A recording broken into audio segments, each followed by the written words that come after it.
Nos da mucho gusto que estén acá.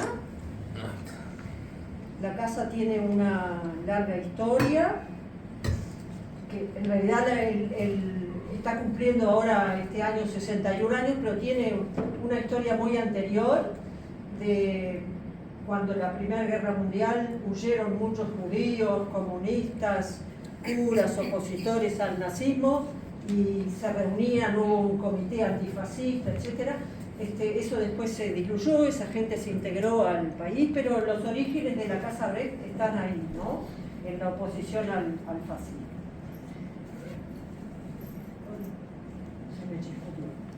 Bueno, en la casa se dictan cursos de alemán, hay cursos muy diversos, de distinto nivel, hay incluso un curso de conversación que yo acabo de desertar. Sí, todavía para disgusto de muchos. Al curso, para disgusto de mis compañeros.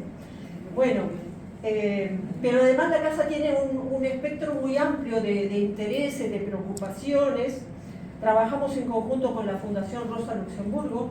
Si no saben quién es Rosa Luxemburgo, búsquenla en internet, porque es un personaje muy interesante del siglo, no del pasado, sino del otro. La Rosa Luxemburgo ahora está muy interesada en el tema de las medidas alternativas para los jóvenes en conflicto con la ley, o sea, medidas no privativas de la libertad. Después nos preocupan también los derechos humanos en general, la paz en el mundo, la política, no partidaria, la política en general. ¿Qué somos? ¿Liberales? ¿Progresistas? No, somos de izquierda. Si ella lo dice, tenés que decir que sí. Somos de izquierda. En el centro, no sé cómo. Sí, estamos muy bien. Y en ese sentido, por ejemplo, nos preocupa mucho el surgimiento de estas derechas extremas acá en el norte, acá al lado nomás, en Argentina, en Europa, en fin, por todos lados. Nos preocupa la ecología, los nuevos movimientos sociales, el feminismo, la inclusión, solidaridad, etcétera, etcétera, etcétera. O sea que podemos decir que adherimos a la consigna de un mundo mejor es posible, que sea más solidario, más inclusivo, más justo, y que no solo es posible, sino que es urgente, es necesario, es imprescindible. Bueno, recibimos hoy con mucho gusto, porque nos preocupa mucho el tema de Gaza, y hoy recibimos con mucho gusto a estos dos profesores universitarios, Gerardo Leibler, que es quien yo voy a presentar, y Roger Mirza. Cristian. Me confundí porque lo conozco a tu primo. Es normal. Lo confundí porque lo conozco de ti. Gerardo Leibler es uruguayo porque nació acá y es ciudadano israelí porque vive en Israel con su familia. Se exiló a raíz de la dictadura que hubo en nuestro país, no preciso ni decir la fecha. Estudió en la Universidad de Tel Aviv y tiene un título de doctor en filosofía. Es docente e investigador. Escribió un libro muy interesante para nosotros que es Camaradas y compañeros, una historia social y política de los comunistas del Uruguay. Y también ha hecho estudios sobre izquierda e indigenismo en Perú y publicó El mito del socialismo indígena en Mariátegui. Si no saben quién es Mariátegui, también lo pueden googlear. Y escribió, a ver cómo me sale la pronunciación, The New Indians, The Rising of Mass Politics in America. Pero acá lo invitamos más que nada por su carácter de activista por la paz israelí-palestina, que creo además que es el perfil que tú querés resaltar con más énfasis, ¿no? Sí. Bueno, muchas gracias por estar acá. Disculpen un momento, por favor. Sí. Yo quisiera preguntar, ¿quién de los del panel es palestino? ¿Cómo? ¿Quién de los del panel es palestino? Creo que ninguno. Ninguno. No. Yo quisiera preguntar cómo se puede hablar de paz en un sitio donde se está ocurriendo un genocidio. En este momento, hablar así es falta de ética y de conciencia histórica. 2. ¿Cómo es posible que Netanyahu, criminal de guerra, genocida, diga que decir Palestina libre es igual que decir Heil Hitler? ¿Puedo yo llegar a la paz? No, señora, porque me parece una falta de respeto. No, me parece una falta de respeto para el Sociales de la UDELAC ha publicado numerosos libros, entre ellos 7 patologías de la izquierda, 7 patologías de la derecha. Hay empate ahí, no sé si se desempata con penales, pero bueno. Y ha desempeñado numerosos cargos tanto en el gobierno departamental de Montevideo como a nivel nacional. Él fue quien diseñó el programa El PANES para enfrentar la emergencia social a principios de este siglo. Fue secretario político del Partido Demócrata Cristiano entre 1984 y 1994. Bueno, fue director nacional de políticas sociales del MIDES durante 5 años, entre el 2005 y el 2010. Y fue diputado hasta hace unos meses, hasta febrero, por el espacio 609. Quizás no lo más importante, pero lo más mediático es que Cristian se conoció en ese momento como el nexo entre los presos de Guantánamo y el Estado uruguayo. Fue director, además, fue director del Instituto Social del Mercosur. Entonces Cristian corre toda la cancha. Así que para mí es un inmenso gusto tenerlo acá. Así que he leído entrevistas y demás, pero no. Lástima que se haya alterado el clima ahora, pero. Sí, ya pasó. Así que va a ser un gustazo escucharlo. Y bueno, que esté vos, Cristian, acá, por favor. Buenas noches, ahora sí. Mi nombre es Dieter Schoneborn y voy a hacer la moderación de este intercambio. La actividad se llama La paz es posible, las muertes y la destrucción en Medio Oriente nos interpelan. Y tenemos, ya fueron presentados con nosotros los profesores Reichert y Birsa. Nosotros, antes de esta convocatoria, nos pusimos a pensar qué podría ser la estructura de estas presentaciones acá. Pues es un complejo tan gigante y que se trata de abarcar. Entonces, la propuesta es hablar los diferentes temas en diferentes complejos temáticos en 2 vueltas, o quizás 3 vueltas. La primera vuelta serían 3 temas. Punto 1, Gaza y la política israelí de limpieza étnica y cómo se llegó al extremo actual. Segundo punto, Hamas, su historia, objetivos, estrategias y formas de actuar. Y tercer punto, la Autoridad Nacional Palestina, su rol y perspectivas. Esos serían los 3 ejes temáticos de la primera vuelta, con la idea de que cada uno de ellos habla como 15 minutos, menos, y si quieren más, un poco más, pero mucho, porque la tentación debe estar. Y después de esto quizás hagamos una primera ronda de comentarios o preguntas, no para discutir todo, pero primero para quizás aclarar algunas dudas que pueden haber quedado. En la segunda vuelta después sería el cuarto punto, el impacto de la política internacional llevada a cabo por países dentro y fuera de la región, para nombrar algunos, Egipto, Jordania y otros, o, para no ir muy lejos, Uruguay, Alemania y Estados Unidos. ¿Qué impacto tiene? ¿Qué puede mover? Quinto punto, el impacto de las movilizaciones sociales contra la guerra y por la paz en Israel y la región. Y el sexto punto, posibles puntos de partida para salir de la matanza actual y también del conflicto permanente. Como ven, es casi nada. Pero bueno, hay que nombrar por lo menos las cosas y a ver si estamos con alguien con personas que saben la historia. Entonces, quizás desde la historia se encuentran algunos puntos donde uno puede decir, bueno, pensemos en voz alta, o donde quizás podría haber puntos de salida. Todo eso desembocando en un séptimo punto, que sería una afirmación para ver cómo nos posicionamos. Lo que pasa en Palestina para Israel es un modelo de lo que podrá suceder o está sucediendo ya en otras partes del planeta para definir las relaciones entre estados y pueblos sin respetar el derecho internacional, y cómo se restablece el respeto por el derecho internacional. Eso como el gran tema que posiblemente encompase todo. Entonces, 2 rondas, la última pregunta, a ver cómo se puede contestar, si se puede contestar, y quizás alguna discusión final, y a la medianoche nos vamos. Bueno, sin hablar más, les doy la palabra a ustedes.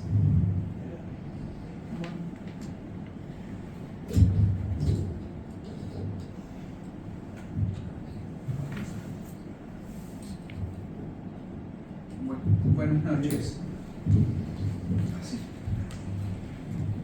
Buenas noches. Primero quiero referirme a lo que el compañero que salió. No está prendido. Primero quiero referirme a lo que el compañero que salió lamentablemente no se quedó para oír. Sí. Y es que la respuesta a la pregunta marco de la invitación a este encuentro es que no es posible la paz sin que se frene el genocidio y sin que sucedan otras muchas cosas más que cambien la correlación de fuerzas existente actualmente. O sea, la paz no está en la agenda posible, lamentablemente, sin revertir tanto el genocidio como las relaciones de fuerza que permiten la ocupación, la colonización y un montón de cosas más sobre las cuales vamos a hablar acá. Y nadie pretendía, tanto en la convocatoria como los participantes,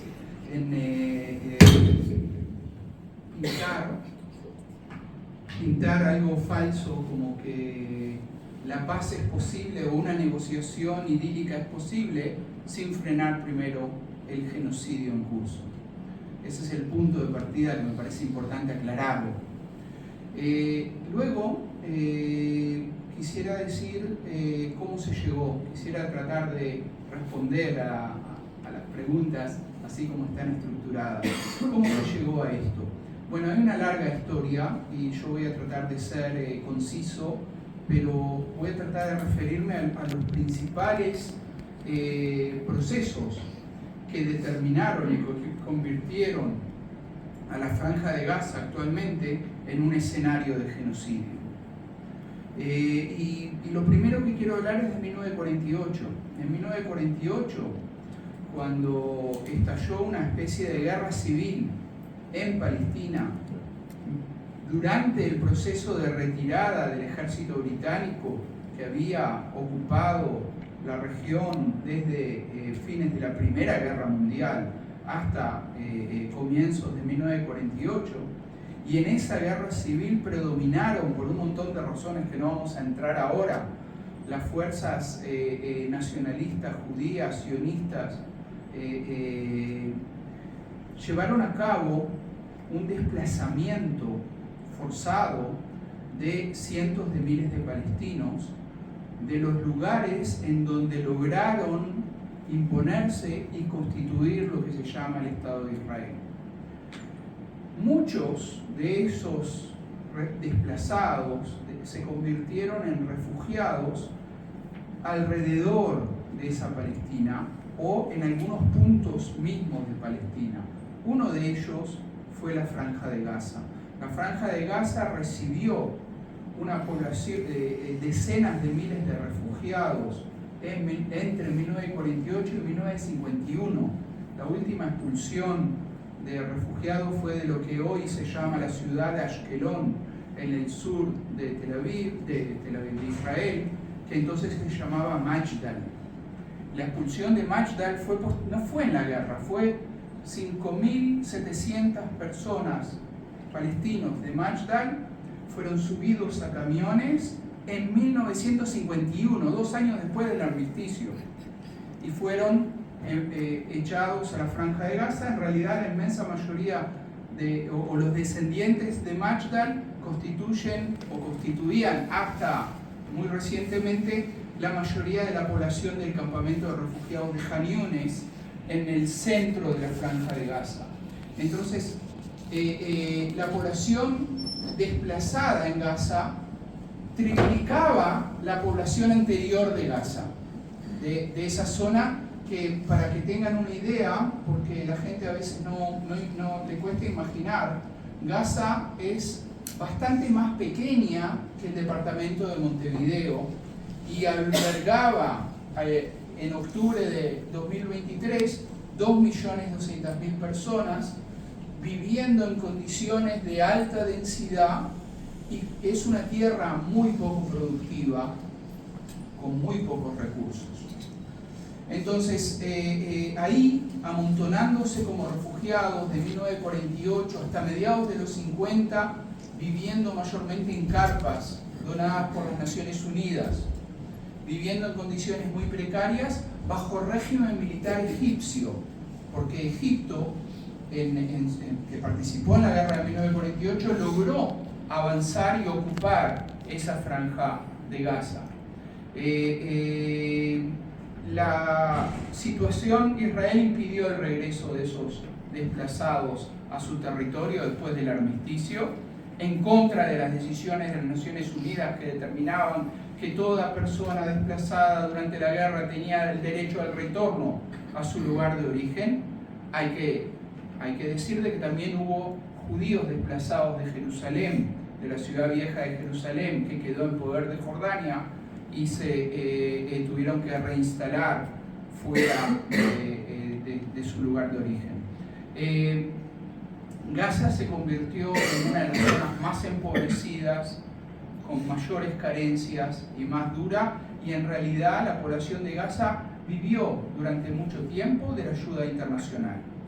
En 1967 Israel reocupó Gaza, porque brevemente en 1956 también la ocupó cuando hizo la alianza imperialista con Gran Bretaña y Francia para ocupar Suez, en contra del régimen de Abdel Nasser, que había nacionalizado el canal de Suez, pero la presión internacional obligó a Israel a retirarse del Sinaí, retirarse de Gaza, y a Gran Bretaña y Francia a retirarse de Suez. Pero en 1967, en la guerra llamada de los 6 días, Israel reocupó Gaza, así como ocupó el Sinaí, Cisjordania y los altos del Golán, arrebatados a Siria. Y lo que sucedió entonces fue que la población palestina originaria de Gaza se convirtió, por un lado, en una población ocupada y duramente reprimida bajo ley marcial durante varias décadas, y por otro lado, en mano de obra barata para el desarrollo industrial y la construcción en Israel. En algunos casos, los hijos de los despojados de 1948 regresaron a los lugares de los cuales fueron expulsados sus padres, no para vivir, sino para construir las viviendas de la población israelí. Pero se les permitió trabajar, pero no se les permitió regresar y vivir. Esa situación sin derechos sociales, los sindicatos israelíes jamás los aceptaron en sus filas, jamás los protegieron. Esa situación continuó hasta comienzos de los años 90. La primera intifada en la cual Gaza, la población de Gaza, no solo, también Cisjordania y también Jerusalén Oriental, tuvo un papel muy destacado, y era un levantamiento, digamos, cívico-popular mayormente, no necesariamente armado. Al final sí derivó en acciones armadas, pero al comienzo no. Implicó muchos paros y afectó mucho a la economía israelí, y entonces en Israel se tomó una decisión estratégica que era liberarse de la dependencia de la mano de obra palestina. Y para eso se hicieron dos cosas. Se empezó a importar mano de obra a comienzos de los 90 de algunos de los países socialistas que se habían derrumbado y de distintas partes de Asia para suplir la necesidad de mano de obra en la construcción, en la agricultura, y se erigieron barreras físicas para controlar y en realidad impedir el acceso, o crearon cuotas para la población de Gaza, para que pudiera, a la población que necesitaban que pudiera ingresar, y quienes no eran necesarios desde el punto de vista de los intereses económicos de Israel, no pudieran. Eso implicó que desde comienzos de los 90 e incluso luego, cuando los acuerdos de Oslo, ingresa Arafat a Gaza y buena parte de Gaza se convierte en parte de la Autoridad Nacional Palestina, supuestamente en el camino hacia la paz, la situación económica de la inmensa mayoría de la población de Gaza se fue deteriorando y se llegó al punto de que el 60% de la población de Gaza era desocupada. ¿Por qué pongo énfasis en esto? Porque es la historia y porque esa historia explica varias cosas. Primero, explica el radicalismo con el cual la población de Gaza, siempre más reactiva y con más caldo de cultivo para respuestas violentas que Cisjordania. Eso explica una diferencia en las tendencias políticas por la desesperación, pero también explica el por qué puede llevarse a cabo una política genocida, porque buena parte de esa población quedó fuera del mercado. Quedó fuera del mercado laboral y fuera del mercado de consumo. Una especie de población excedente. Así son vistos por Israel y por parte de las potencias de Occidente desde mediados de los 90. Luego, para hacer más corto el asunto, la guerrilla palestina le hizo la vida muy difícil a la colonización israelí que hubo en Gaza y a los puestos militares.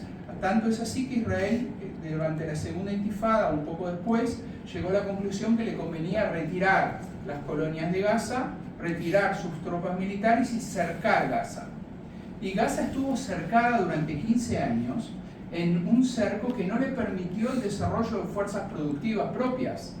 Entonces, la desocupación continuaba, supuestamente estaban bajo un régimen propio, al principio de la Autoridad Nacional Palestina y luego un golpe de Estado mediante el cual Hamas en 2006 se apoderó de la Franja de Gaza,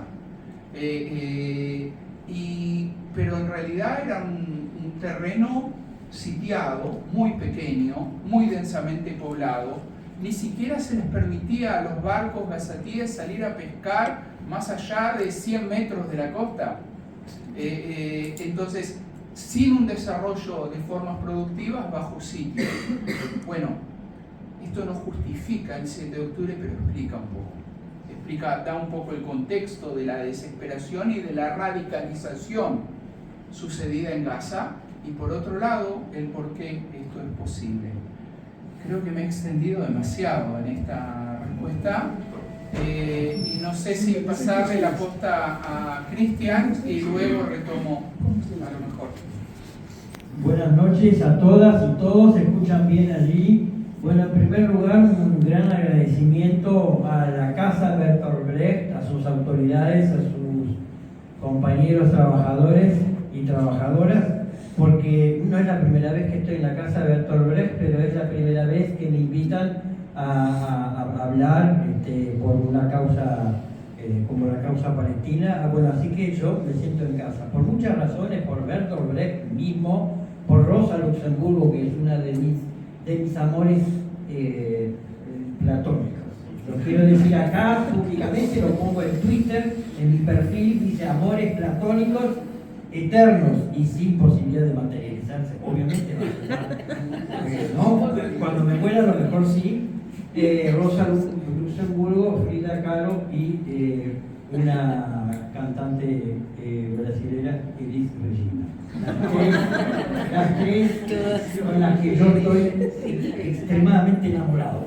Bien, la segunda consideración es que me encanta el libreto de Dieter porque es perfectamente alemán, pero nosotros no somos alemanes y somos de lo peor. No respondemos a ningún libreto, pero sí voy a responder a esas indicaciones porque hubo acuerdo.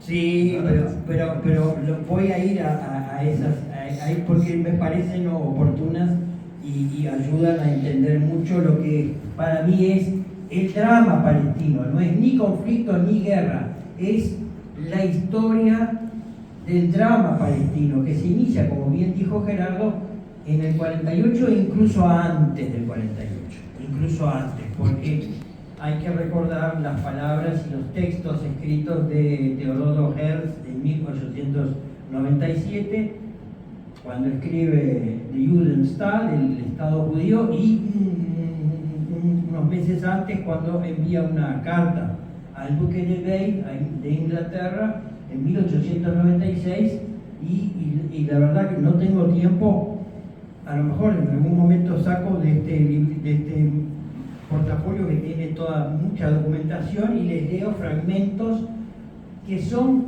más que elocuentes. Miren, yo soy profesor de facultad hace muchos años y mis maestros me enseñaron a que si yo formulaba una hipótesis tenía que explicitar el marco teórico conceptual a partir del cual desarrollar mi investigación. Luego, el enunciado propiamente de la hipótesis y luego desarrollar una metodología y en base a esa metodología encontrar, identificar las piezas de evidencia empírica para refutar o confirmar o ratificar la hipótesis. La evidencia empírica es tan abrumadora en este caso, pero tan abrumadora, que basta hacer hablar, es un eufemismo, a los portavoces del régimen sionista actual, pero también hacer hablar a Menachem Begin, a Ariel Sharon, a Ben Gurion, entre tantísimos otros, para confirmar que hay allí detrás y adelante, que explica prácticamente todo el drama palestino, un proyecto colonial por asentamiento, que es bien diferente al proyecto, a las colonias y a la estrategia colonial metropolitana. Luego, si quieren, podemos desarrollar un poco más esta idea, porque desde mi perspectiva, y esto lo planteaba Alicia Migdal en un podcast que tuvimos hace un rato, ella justamente ponía el acento en el proyecto colonial por asentamiento que explica este drama. Yo en general trato de establecer 4 claves para entender, o 4 clivajes o claves para entender el drama palestino. Yo hablo del clivaje o la clave ideológica, la clave económica, la clave geopolítica y la clave cultural religiosa. Entonces, en este caso voy a empezar por este último punto y vamos a ser claros, no es un enfrentamiento entre judíos y musulmanes, no es una cuestión religiosa, aun cuando hay un componente cultural religioso que está presente evidentemente. Y así como yo afirmo, y hay evidencias en este sentido, que hay un fundamentalismo islámico, pero también hay un fundamentalismo sionista que hoy se expresa desgraciadamente en lo que yo denomino, y no solamente yo, el nazi-sionismo, es decir, la expresión del nacionalsocialismo del siglo XX, paradójicamente expresada como la peor versión del sionismo en manos del régimen de Netanyahu y la ultraderecha.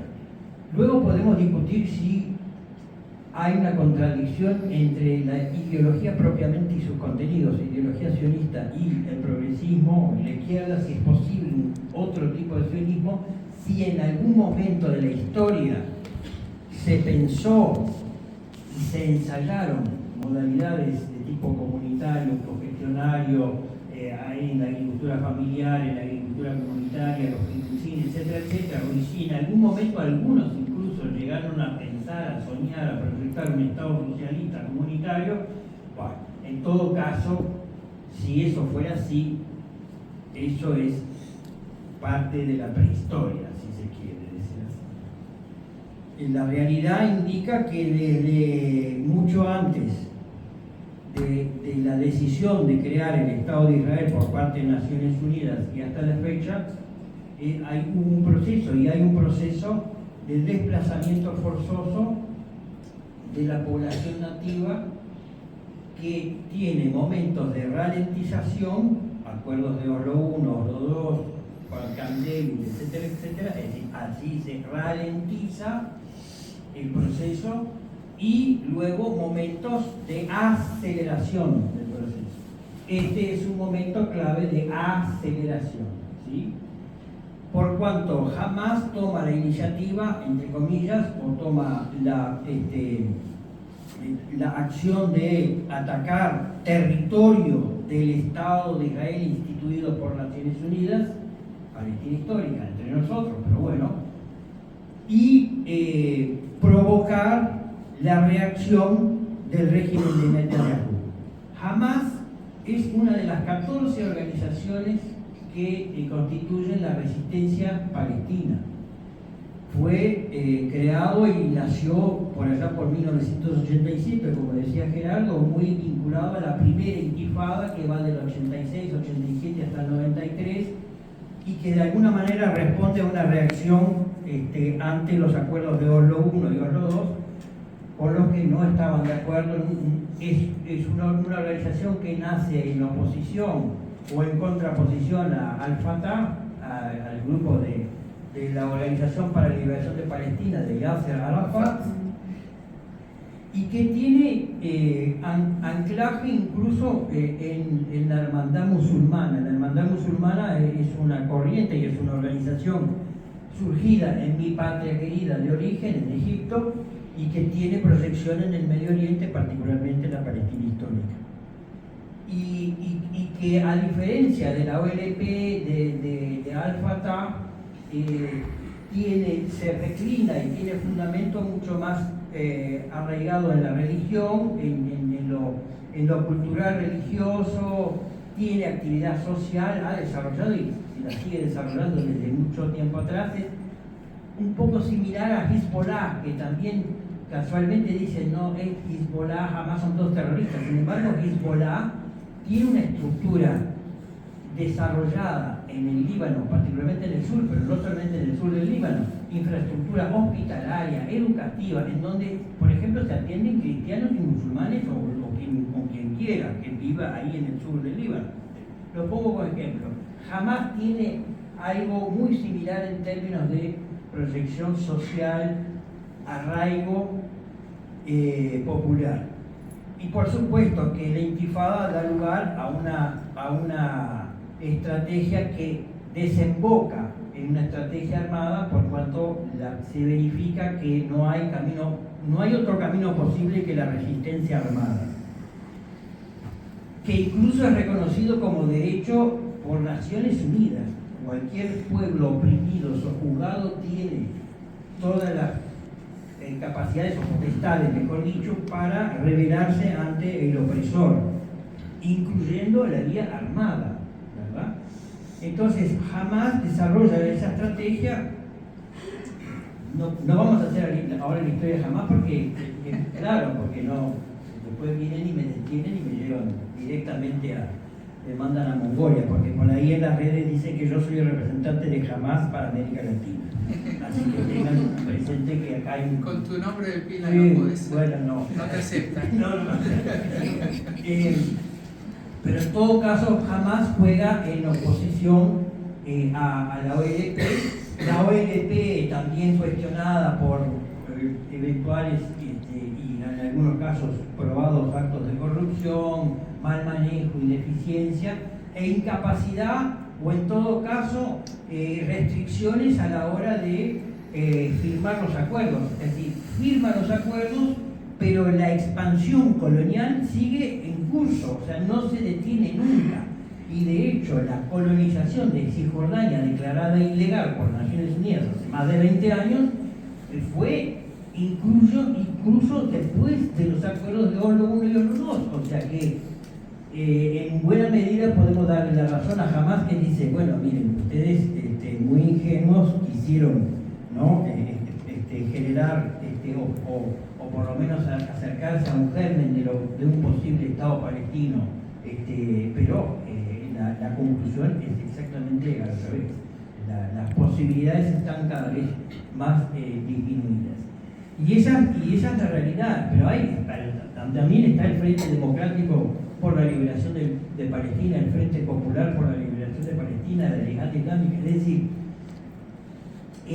hay muchos cortes. Un corte es explicado por la secularización o el enfoque secular de la OLP, que además recuerden que estamos hablando de los 60s, de los 70s, con el panarabismo en desarrollo, con una influencia del marxismo en la formulación de las estrategias de lucha, y eso permea a la OLP, permea al Fatah, que tiene diferencias sustantivas en términos de cómo expresar la lucha del pueblo palestino por su liberación.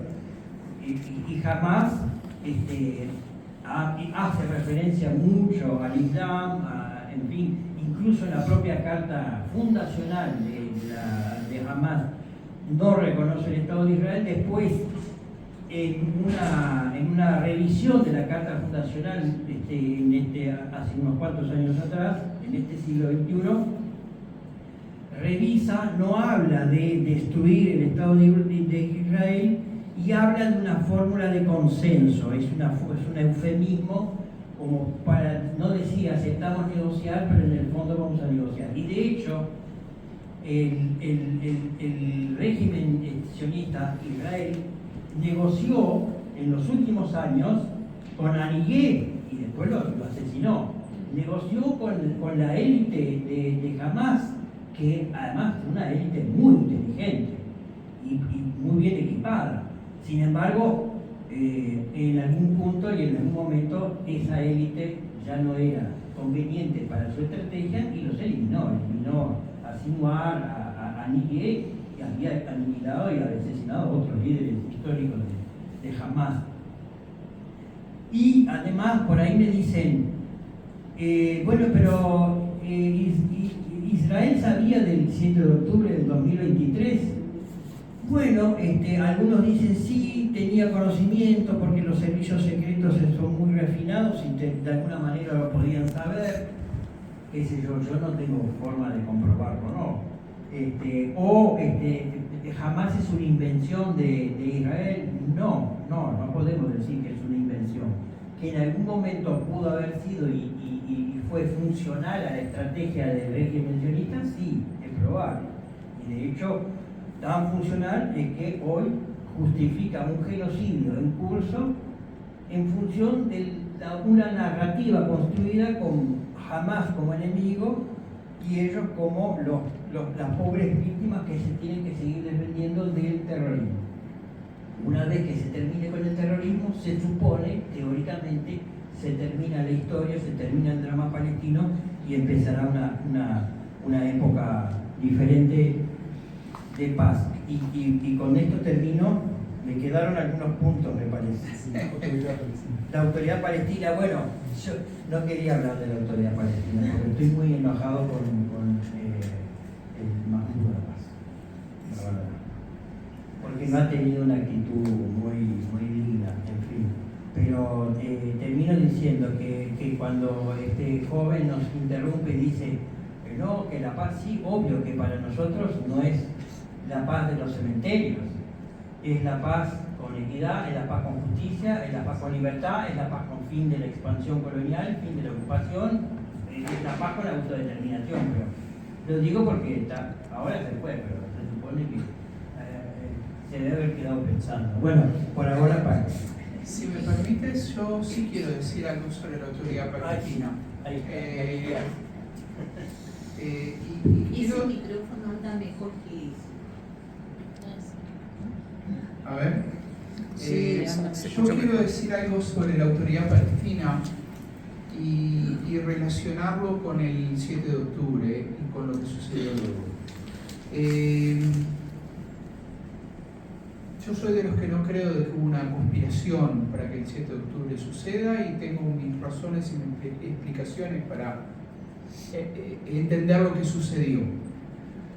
Principalmente porque en vísperas del 7 de octubre, los meses anteriores, el gobierno ultraderechista de Israel hizo todo lo posible por crear provocaciones en Cisjordania, de todo tipo, incluso reteniendo dineros que pertenecen a la autoridad palestina para causarle su debacle financiero. Incluso avalando, mucho más que lo que hace habitualmente, todo tipo de provocaciones de colonos armados. Los días anteriores al 7 de octubre, en el poblado de Jawara, muy cerca de la ciudad de Nablus, se estaba festejando, un grupo de colonos estaba festejando la fiesta judía de Sukkot, con el objetivo de tener una respuesta violenta palestina que justificase una acción que iba a desencadenar el desplazamiento de poblaciones en parte de Cisjordania. Eso explica por qué en esas mismas semanas destacamentos militares israelíes fueron desplazados de la frontera de Gaza a Cisjordania, porque estaban preparando el estallido en Cisjordania. Y el ataque del 7 de octubre los tomó de sorpresa. No se lo esperaban. Y desde su punto de vista estratégico, y hay un montón de grabaciones de este señor Smotrich, uno de los dirigentes de la ultraderecha mesiánica israelí, en los cuales dice, los años anteriores a 2023, Hamás es nuestro enemigo ideal. ¿Por qué? Porque nos permite salir al mundo y decir que no hay con quién negociar. Porque si negociamos con la autoridad palestina, ¿qué pasa con Hamás? Si negociamos con Hamás, ¿qué pasa con la autoridad palestina? Divide y reinarás. Esa era la estrategia israelí, y desde ese punto de vista Hamás era el enemigo ideal. ¿Por qué? Porque precisamente, si bien había limado un poco su carta fundacional, se había propuesto como un interlocutor para treguas, pero no para acuerdos políticos definitorios. Y eso le daba el pretexto ideal a la ultraderecha israelí. Y ahora, la autoridad palestina.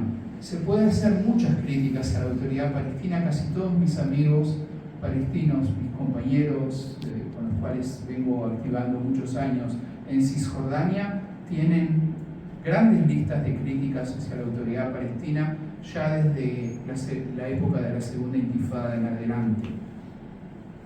Hay críticas a la autoridad palestina, no solo desde Hamás, desde la iniciativa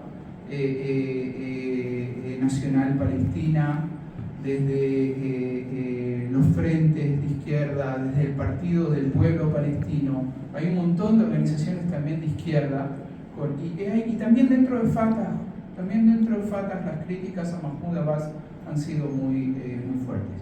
Pero yo quiero destacar algo, porque no nos corresponde, obviamente no a mí como israelí, tomar posición frente a la autoridad palestina, ni tampoco al mundo que yo creo que en este momento tiene que ser solidario con la autoridad palestina y tiene que reclamar el reconocimiento internacional del Estado palestino, aunque no exista en el terreno. Para que pueda a lo mejor tal vez existir en el terreno, hay que reconocerlo, y hay que reconocer a la autoridad palestina como interlocutor válido, como interlocutor obligatorio para cualquier solución. Y por último, quiero hablar de la prudencia de la autoridad palestina. Quien entiende cómo es la correlación de fuerzas militares y la correlación de fuerzas internacionales, entiende que la autoridad palestina, a pesar de que día a día incursiones de colonos, incursiones militares israelíes violan su jurisdicción, humillan a la policía palestina constantemente, a pesar de eso, hacen todo lo posible por no entrar en una provocación, por no reaccionar de una manera que sería, en estas condiciones, suicida y le jugaría a las manos de los planes. Hay que entender la correlación de fuerzas brutal que existe. No siempre se puede reaccionar o hacer lo justo cuando se está en condiciones de debilidad política, militar y económica. Y lo más importante es preservar la vida, en estas condiciones, preservar la vida de la sociedad palestina en Cisjordania, y con todos sus fallos es lo que está haciendo la autoridad palestina.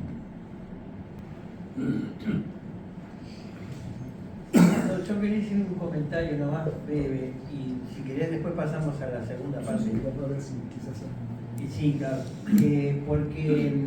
porque jamás llega en el 2006 por elecciones, o sea, gana las elecciones y después tiene enfrentamientos muy cruentos con los de Al-Fatah y los expulsan además, porque están a los tiros, ¿no? Porque no andan con mucho diálogo ahí, se agarraron los tiros y la gente, los militantes de Al-Fatah, los dirigentes sobre todo, tuvieron que retirarse a Cisjordania, pero de todas maneras, termino con esto, China, que está haciendo su juego, geopolíticamente hablando, convocó a las 14 organizaciones de la resistencia palestina el año pasado para ver si podía empezar a hacer un reacercamiento y lograr consensos básicos de cara al futuro, a esta etapa y al futuro. No, eso. Muy bien, muchas gracias. Bueno, ese sería como los 15 minutos, 2 veces 15 minutos. Preguntas, comentarios de ustedes. La idea es que en esta fase, pues, si quedan cosas como para aclarar y después pasamos a la segunda vuelta, si les parece. ¿Sí? Vamos a hacer con el micrófono. Gracias. Sí, yo quería hacer 3 comentarios cortitos. Uno sobre la actitud de los padres fundadores de Israel antes de la fundación. Recuerdo una cita de Golda Meir diciendo que Palestina era una tierra sin gente para un pueblo sin tierra. No sé, aparentemente no consideraban a los palestinos gente. Y pienso que esa actitud se ha mantenido y se ha extendido hacia mucho más espacio. En cuanto al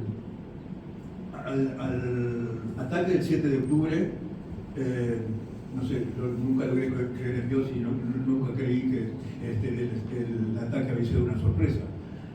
Teniendo en cuenta que los servicios de inteligencia israelíes son muy eficaces y tienen informantes en cada pueblo palestino y que incluso después se ha admitido por fuentes incluso del ejército israelí que hacía un año que tenían información de que Hamas preparaba un ataque de gran envergadura. Y 2 días antes, 2 agentes femeninas de los servicios de seguridad también advirtieron que había un ataque inminente que se producía. Llegado el ataque, las fuerzas de Hamas entraron 20 kilómetros sin obtener resistencia. Yo creo que si no hubo una conspiración, digo, el gobierno le vino muy bien para justificar después toda la investida que hizo y el genocidio que está realizando actualmente. En cuanto a la relación entre... En cuanto a la relación entre Hamas y la autoridad palestina, yo pienso que también es importante tener en cuenta cuál fue el papel que jugó el gobierno israelí en alentar a Hamas para hundir a la autoridad palestina, que era la que realmente quería negociar la paz con Israel, como lo demostró en los acuerdos de Oslo, ¿no? Entonces me parece que eso también es un punto a tener en cuenta. Yo me gustaría, ya lo hablé con Mirza en la calle, me gustaría que empezaran con el pacto Havana, porque si no, no hay. Porque hablamos siempre del 48, la ONU nunca creó el Estado palestino, no creó nunca el Estado palestino, no existe Google. Antes de instalarse, no se instaló Israel, se iba a instalar en África o en Argentina. Esas cosas hay que decirlas, porque la gente común no la conocemos o no lo sabemos.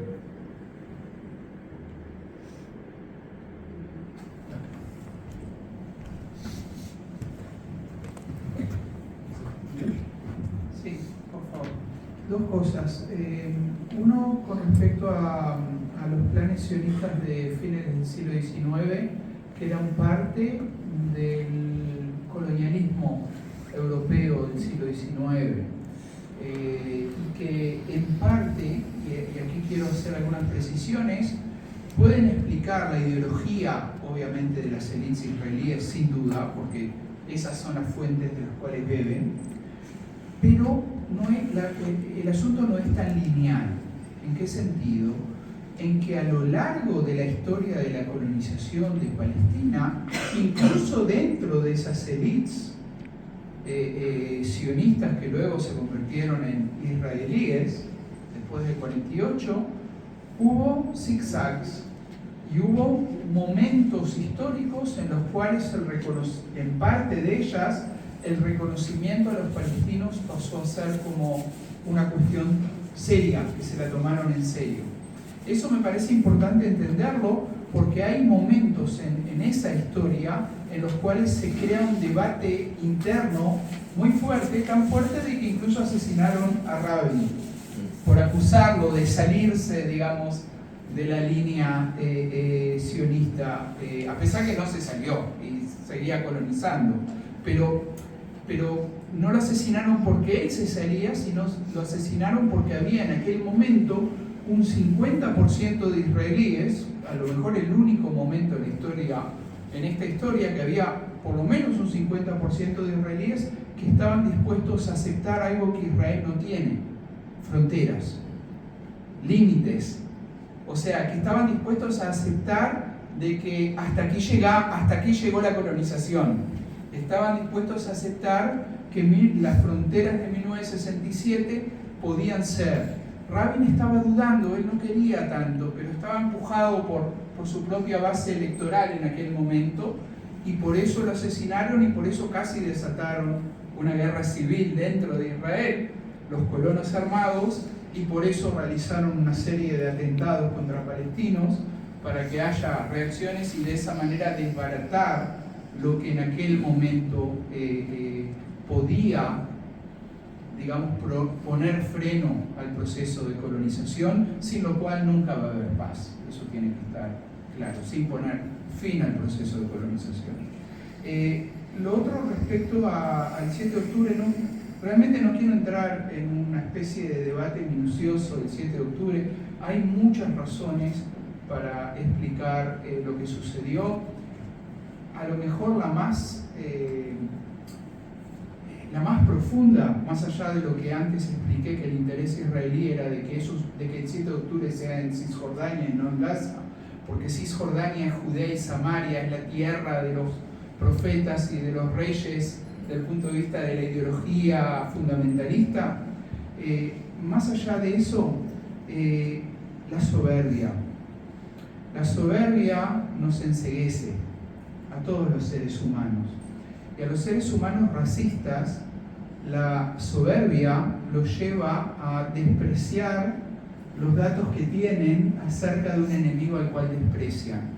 Entonces ni se imaginaron que iba a pasar algo de ese tipo por su propio complejo de superioridad, de supremacismo. No, estos palestinos, ¿qué van a hacer? A lo mejor van a hacer algo por acá y lo controlamos fácil. No llegaron tampoco a 20 kilómetros, llegaron mucho menos. Tampoco no hay que magnificar la acción más allá de lo que fue.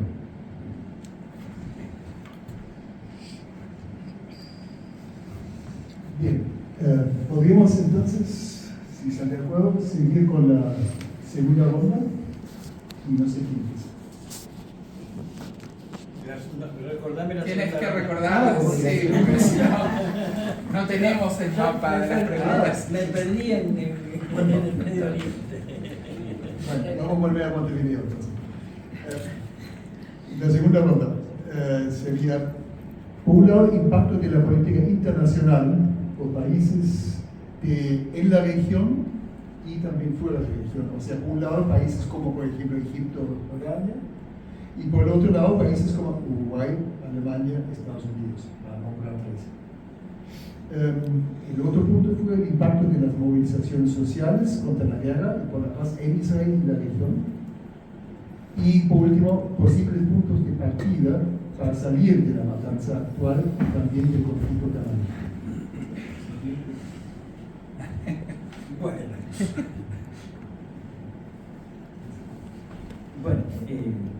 vamos a empezar por este último punto.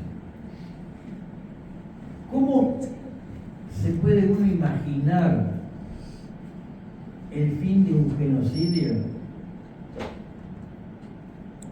si tenemos unas Naciones Unidas con un funcionamiento antidemocrático?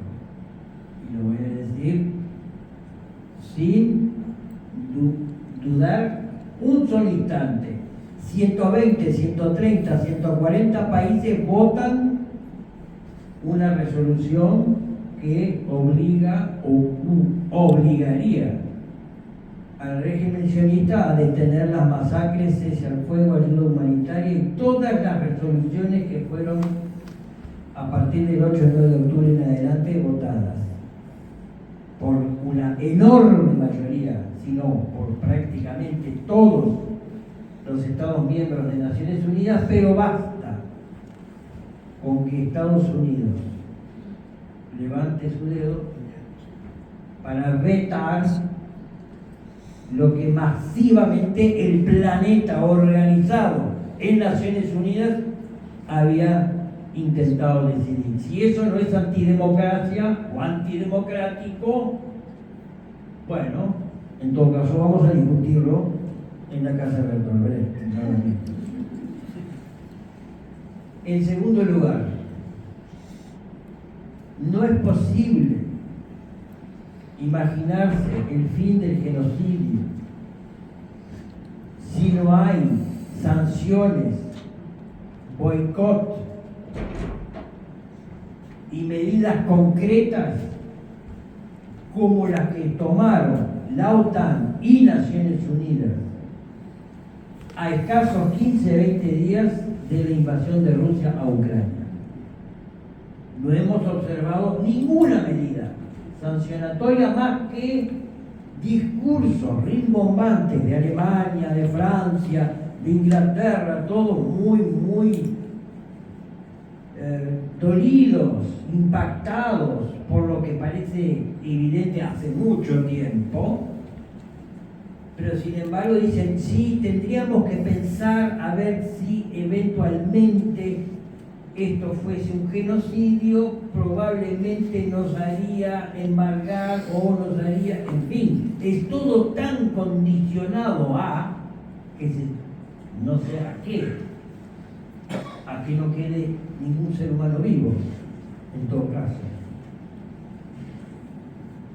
Y entonces por eso yo utilizo la clave, me refiero a la clave geopolítica. Así como decíamos que hay una clave ideológica, por una ideología supremacista, racista, etcétera, etcétera, que hay abundante evidencia en este sentido. Desde el punto de vista geopolítico, esa región ha sido históricamente una región en disputa. Flujos y canales de comercialización, el encuentro y desencuentro entre Oriente y Occidente, es una región geoestratégica fundamental.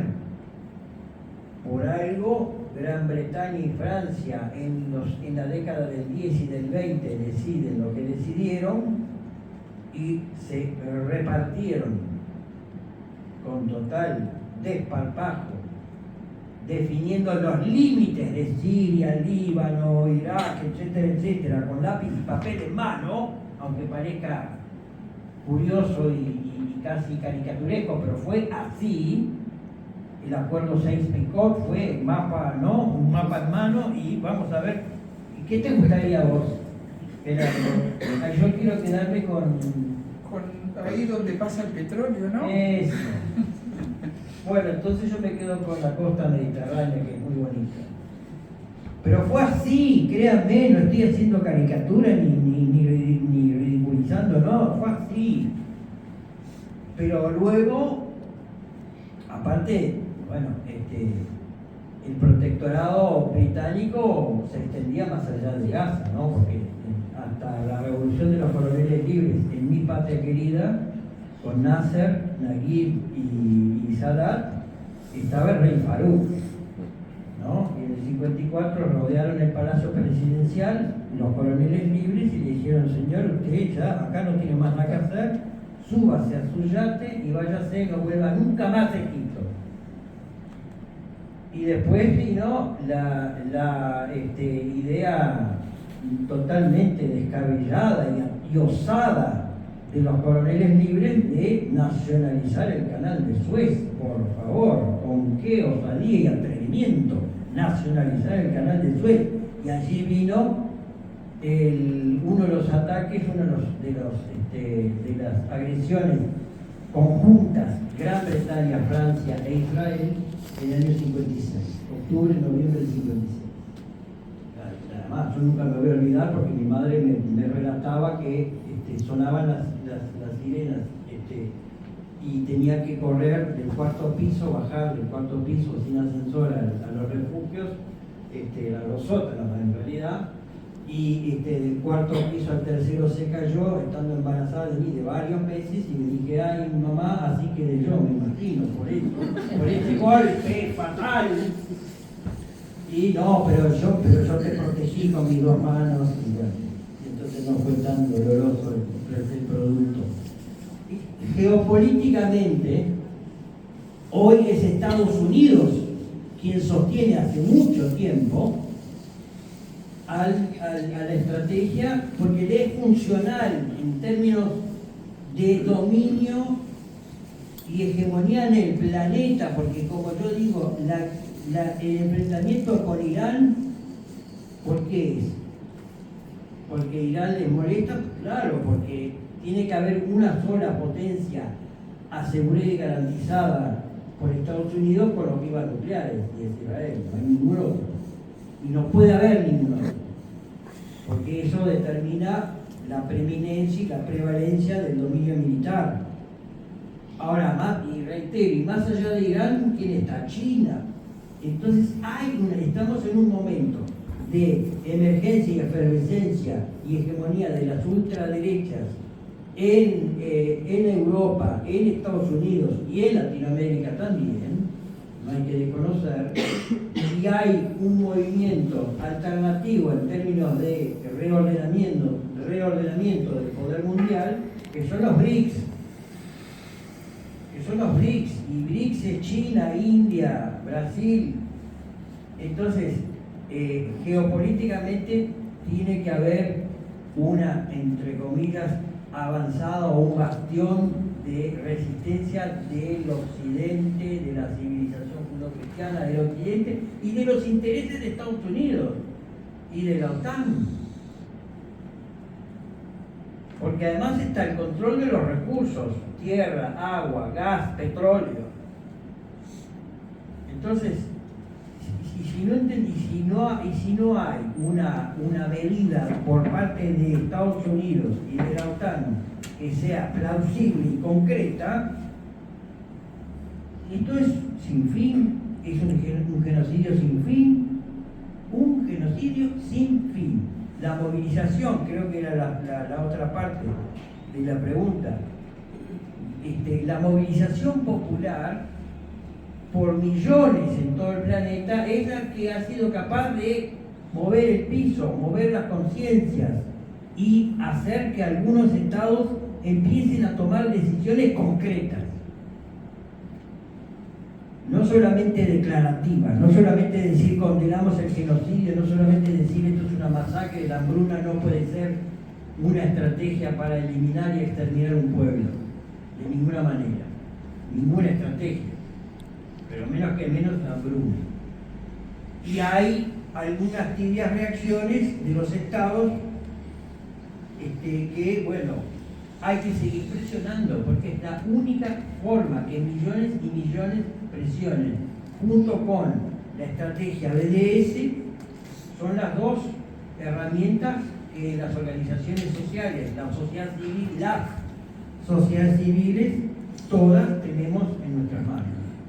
Y es lo que estamos haciendo, y es lo que están haciendo incluso organizaciones judías israelíes en Israel, Bethlehem, entre otras, y tantas otras, y todo el movimiento de No en mi nombre, acá en Uruguay, en Estados Unidos, en Europa, en Argentina, y eso es lo que hay que hacer, movilizarse sin cesar y que esa presión sea cada vez más fuerte y más creciente.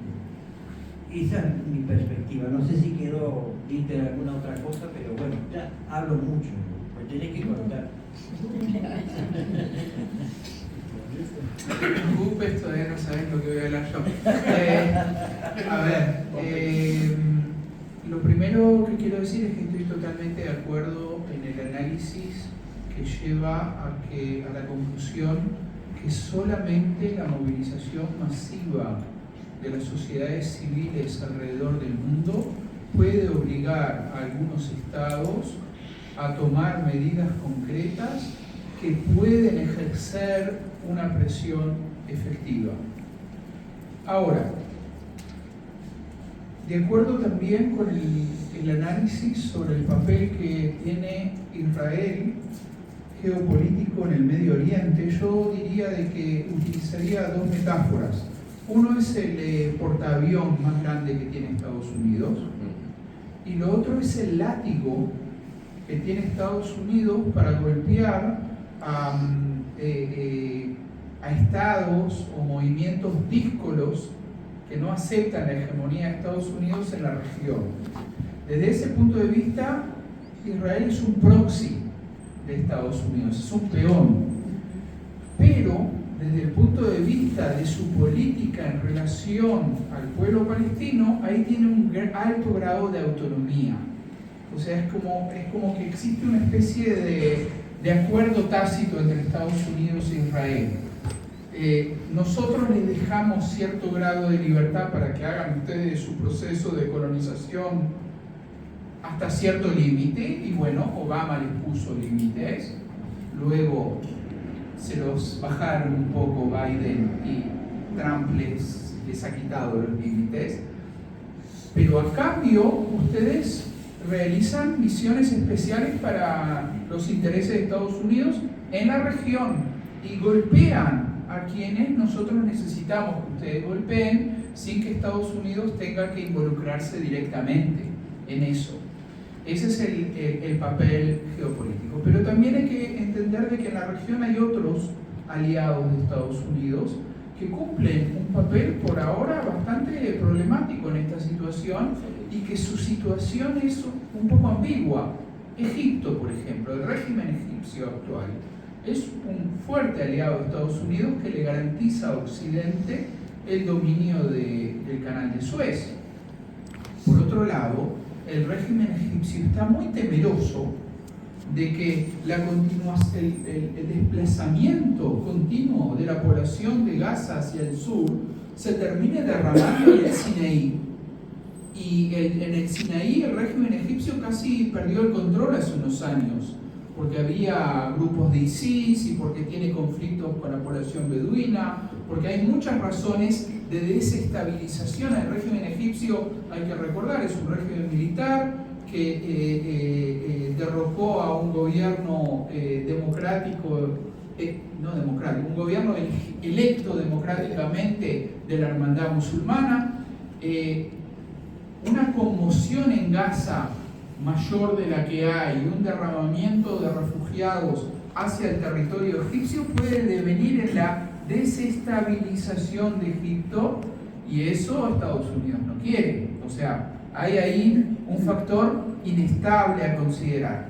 El otro gran aliado de Estados Unidos es Arabia Saudita, el mayor pozo de petróleo en el mundo, con el régimen más conservador de la tierra, del punto de vista ideológico y de prácticas sociales, que nunca, Estados Unidos tiene muchas críticas a muchos países porque no son democráticos, nunca ha cuestionado el absolutismo de Arabia Saudita, y Arabia Saudita está en una situación, está demasiado callada para lo que está sucediendo en Gaza, pero por otro lado no puede, hay cosas que no va a poder avalar porque también cumple un papel en el mundo islámico y no sé si va a poder cumplirlo si se queda callada demasiado tiempo. Entonces hay un panorama geopolítico complejo. Ese panorama geopolítico complejo, además del alto grado de dependencia económica de Israel, no solo en relación a Estados Unidos, también en relación a Europa, y especialmente en relación a sus exportaciones de tecnología militar y en temas de seguridad, significa que hay muchos flancos a través de los cuales la presión, primero cívica popular y luego de otros estados, puede ser eficiente. Lo que quiero decir es que por un lado uno habla de geopolítica y cuando uno habla de geopolítica uno se siente muy chiquito al lado de esas cosas, ¿no? Por otro lado, esos gigantes son mucho más débiles de lo que aparentan. Parte de la retórica de Netanyahu y parte de la retórica de Trump es porque tienen flancos débiles y quieren aparecer más potentes que lo son. Es posible, mediante presión internacional, mediante presión económica, es posible obligar a frenar ese genocidio. Es importante decirlo, eso que es posible, porque si no, nos sentimos impotentes frente a las imágenes que vemos y nos resulta muy difícil movilizarnos. Es posible frenar el genocidio, es muy difícil.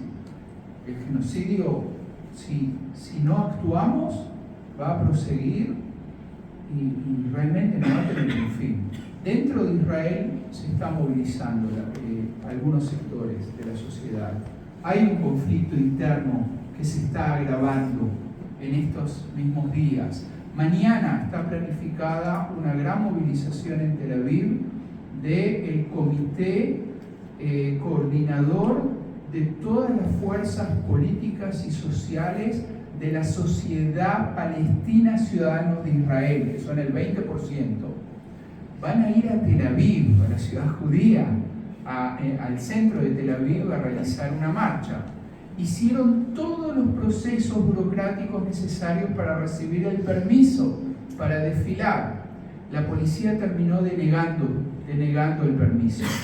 Y entonces se anunció de que en vez de una marcha se va a hacer una concentración, aunque sea sin permiso de la policía. Probablemente va a haber represión, pero van a haber decenas de miles de palestinos, ciudadanos de Israel, que van a ir a Tel Aviv y van a ir acompañados de decenas de miles de militantes judíos por la paz, que van a participar en esa movilización y que va a ser un primer gran desafío, yo diría, en este último año y medio, un primer gran desafío porque hay otras movilizaciones muy importantes y esta movilización está planificada para que sea el sábado, 2 horas antes de la gran movilización de los familiares de los rehenes. Hay que tener cierta inteligencia política cómo hacer las cosas, pero es la primera vez que está planificada una gran movilización que indudablemente va a tener represión porque va en contra de los permisos de la policía, pero que además de frente plantea fin a la ofensiva en Gaza, retiro del ejército israelí de Gaza, ingreso inmediato de ayuda humanitaria, basta de masacre. O sea, para entender el discurso político dentro de Israel va muy lejos. No piensen de que estas movilizaciones dentro de Israel van a frenar a esta máquina, no. Pueden contribuir a frenarla si se van retroalimentando con movilizaciones y con presiones efectivas en el resto del mundo. Precisamente, perdón. ¿Cuál es la situación en Cisjordania? ¿Qué posibilidades hay de que haya algún tipo de acompañamiento a esas movilizaciones Muy difícil, la situación en Cisjordania es muy difícil. Las agresiones de colonos armados a poblaciones palestinas en la zona C, que es la zona que la autoridad palestina no controla, son cotidianas. Los asesinatos de campesinos son casi cotidianos. El dato es que hace un mes la cantidad de muertos palestinos en Cisjordania superó los 1000 desde octubre del 23. En épocas normales, nunca existieron épocas normales, pero en épocas pre-7 de octubre del 23, eso sería una barbaridad que todo el mundo estaría hablando de eso. Pero creo que Brecht, no recuerdo ahora el poema. Tiene un poema que cuando llueve, cuando vivían por mí ya no había nadie más. No, cuando las desgracias caen como la lluvia, entonces uno ya se olvida de ciertas gotas. Lo estoy parafraseando horriblemente, que me disculpe. Pero eso desde el punto de vista de la agresión, eso significa de que en buena medida la población palestina en Cisjordania está bastante paralizada. Y está paralizada también por la autoridad palestina, que por esa estrategia de cautela. Resulta muy difícil imaginar una movilización masiva. Hay movilizaciones en Cisjordania, pero no quieren llegar a una confrontación porque en buena medida perciben que eso es lo que el gobierno de Israel está buscando. Quiere una confrontación, quiere un gran derramamiento de sangre en Cisjordania, entre otras cosas porque se les acabaron los enemigos. Derrocaron al régimen de Assad en Siria, descabezaron a Hezbollah, atacaron a Irán. Bueno, Netanyahu, como un pirómano que su existencia en el poder depende de encender fuego, está buscando. Y Cisjordania sería lo ideal. Entonces, no creo de que en Cisjordania se movilicen precisamente por esa precaución.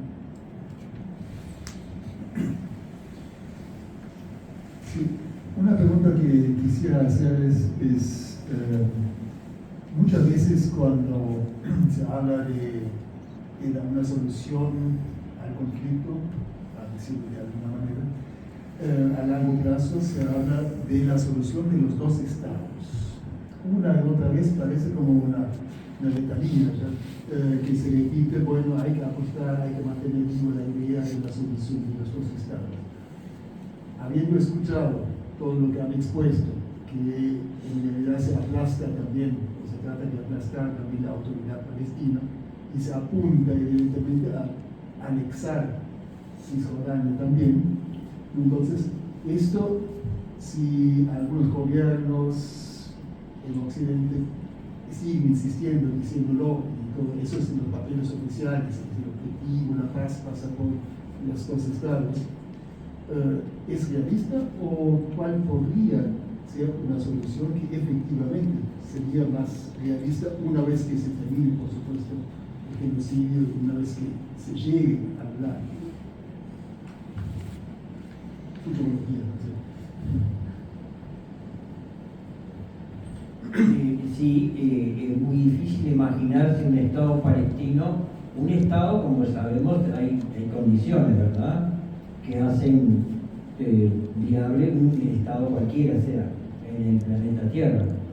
Uno de ellos es un territorio bajo su control, bajo control de la propia autoridad emergente por X estrategia. Entonces la pregunta es, ¿cuál sería el asentamiento territorial geográfico de ese Estado palestino? Gaza destruida en su 70-80% en infraestructura civil, productiva, absolutamente destruida. Cisjordania, que son bantustanes, son islotes rodeados por decenas de checkpoints y un muro de 800 kilómetros de longitud. ¿Dónde es el Estado palestino? ¿Es ahí? Y ahora con el último proyecto de impartir Cisjordania para agravar aún más la situación. Hace 3 meses atrás Netanyahu había adelantado la creación de 22 nuevas colonias en Cisjordania, no en Gaza. Entonces, la pregunta, que no es retórica, es, bueno, señores de Francia, de Alemania, de todos aquellos que declaran que hay que reconocer un Estado palestino, díganos dónde y cómo. Algún periodista me preguntó, pero ¿cuál es su proyecto, Mirza? Mire, mi proyecto es una utopía absoluta y total. Me van a tildar de loco, absolutamente delirante. Porque como judíos y musulmanes y cristianos en los años 20 y 25 y 30 del siglo pasado se imaginaron un Estado no confesional, un Estado incluso binacional o cualquier otra forma que implicara una convivencia pacífica, como de alguna manera lo hubo antes del 48 o antes del 47. Bueno, ese es mi imaginario cuasi místico. Ese es un Estado en donde quisiera ver algo parecido a lo que sucede en el Líbano. En el Líbano hay un primer ministro cristiano, entonces constitucionalmente tiene que haber un presidente musulmán y viceversa. Y hay cierta convivencia y acuerdos más allá de todo lo que pasó en Líbano, que ya sabemos, ¿no? En el siglo pasado y más recientemente, pero bueno, no sé, entonces yo me pongo a imaginar y bueno, y siempre termino en la misma cuestión, ¿no? De dónde afincar ese territorio y cómo garantizar efectivamente una autonomía plena. Y la autonomía plena no se garantiza si no es a través de una renuncia explícita al proyecto del Eretz Israel, al fin de la colonización, al retiro de todos los territorios ocupados, a las garantías más básicas en términos de decisiones políticas, estratégicas, y no es diciendo vamos a desarmar a los palestinos, ustedes desármense, como me dijo Spestorovsky en un panel en Canal 12, en un debate, ¿no? ¿Se acuerdan los que lo vieron? Dicen, no, esto se arregla en 1 hora, en 1 hora, decía Spestorovsky.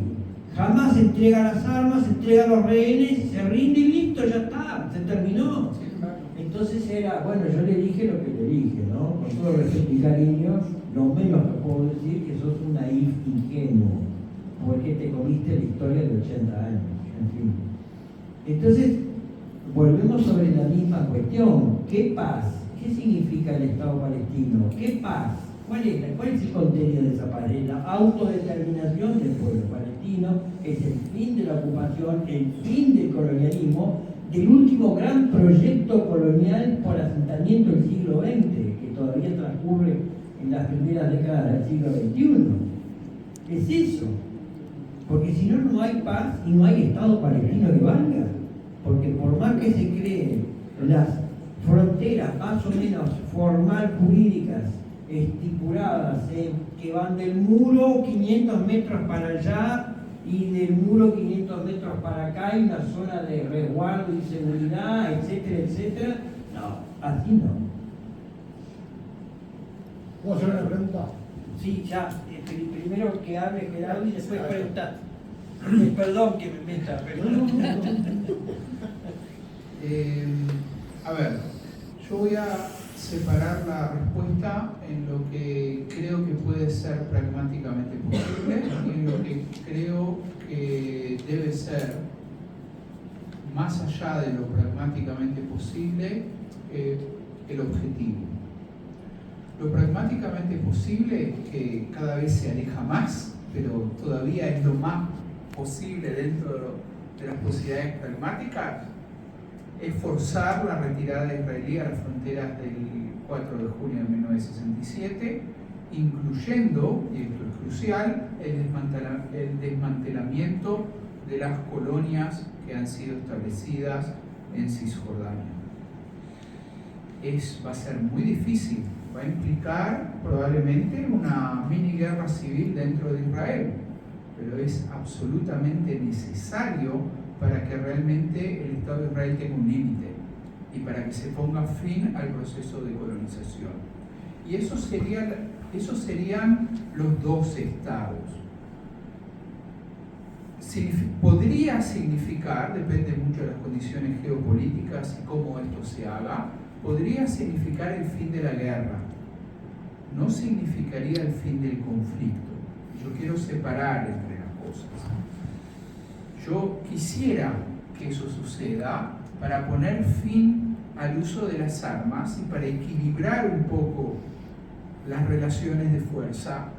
O sea, equilibrar las relaciones de fuerza llevaría muchos años más, pero una soberanía palestina y un Estado, aunque sea más chico y empobrecido, y sería un cambio sustancial en el balance de fuerzas. Y luego lo que se va a desatar va a ser una lucha política. El conflicto va a perdurar. Y el conflicto va a perdurar porque existen cientos de miles de refugiados palestinos en el Líbano. Y existen refugiados palestinos en Siria. Y existen desplazados, más ahora de esta guerra. Y mientras no haya cierto grado de justicia, va a haber conflicto. Pero el conflicto va a poder reconducirse de manera política para empezar a luchar por los derechos, por una transición hacia un reordenamiento más justo, al final del cual lo más lógico sería un Estado binacional, en el cual existe igualdad y aún así no se van a poder corregir, aún en un Estado binacional. La justicia se puede hacer solo sobre el presente, no se puede hacer sobre el pasado. No se van a corregir todas las injusticias creadas, pero se va a poder crear un porvenir mejor para ambos pueblos, a mi entender de las cosas. Entonces separo en lo que creo que es no utópico, sino inmediato, y por lo que hay que luchar, y hay que luchar por los dos estados ahora, no como una solución mágica de paz, sino como la no guerra, primero el fin del genocidio, el fin de la colonización y la no guerra.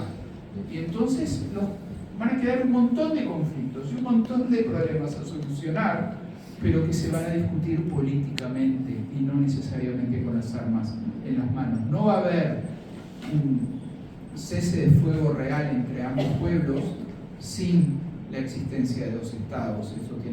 Pueden haber treguas, pero no. Los dos estados es lo mínimo de lo mínimo para poder frenar estas matanzas.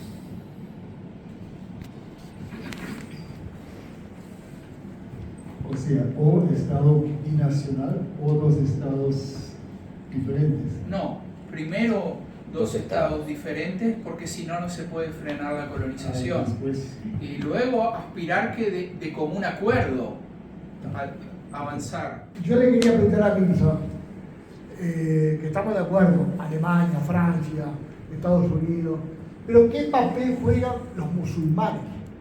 Porque son miles de millones de sunitas y chiitas y no veo que reaccionen. Porque acá hablamos del 7 de octubre, lo que jamás hizo fue poner al mundo la campaña que estamos hoy discutiendo, porque Israel iba a firmar un acuerdo con Egipto.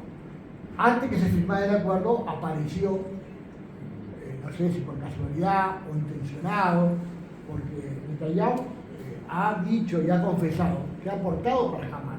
Sí. Y Netanyahu no quiere dejar la guerra porque él va a ir preso. Usted que vive en Israel lo sabe. Entonces, si en el 47, que yo lo tengo acá en el teléfono, el mapa, y hoy estamos en el 2025, y al día de hoy siguen ocupando los colonos asentamientos, porque ninguno de los dos, yo hice la pregunta y la vuelvo a insistir, porque el pacto de Habana, Israel, los sionistas, compraron tierras.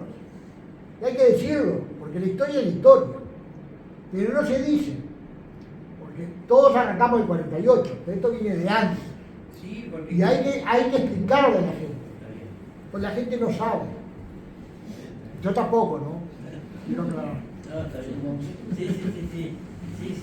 Solo contesta. No, Quiero aclararlo, yo tampoco sé. No, pero está bien, porque la expansión colonial y el proyecto explicitado de Judenstadt no se inicia con una acción militar, se inicia con una acción de compraventa de tierras en Palestina histórica, comprando tierras con la Organización Sionista Mundial, que tenía banca, y banca de verdad, Rothschild entre otros, y va comprando tierras, o sea que es una colonización, vamos a decirlo así, pacífica, se lo compra a los terratenientes, pero además establece como condición cuando compran los terrenos de que no pueden ocupar mano de obra palestina, árabe palestina, de ninguna manera, porque eso precisamente es la idea del desplazamiento, en ese caso a través de la compra de los terrenos. Esa es la primera etapa que va del 2000, digo, de 1800. Sí, claro, 1881.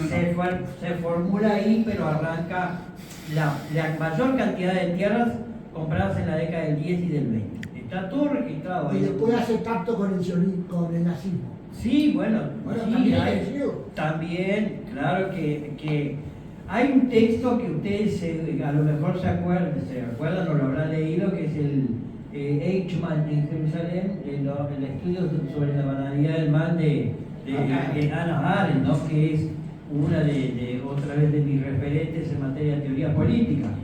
Y ahí habla de la primera solución, de la segunda solución y la solución final, ¿no? Es todo un juego de palabras que es, después es acusada de no sé cuántas cosas, ¿no?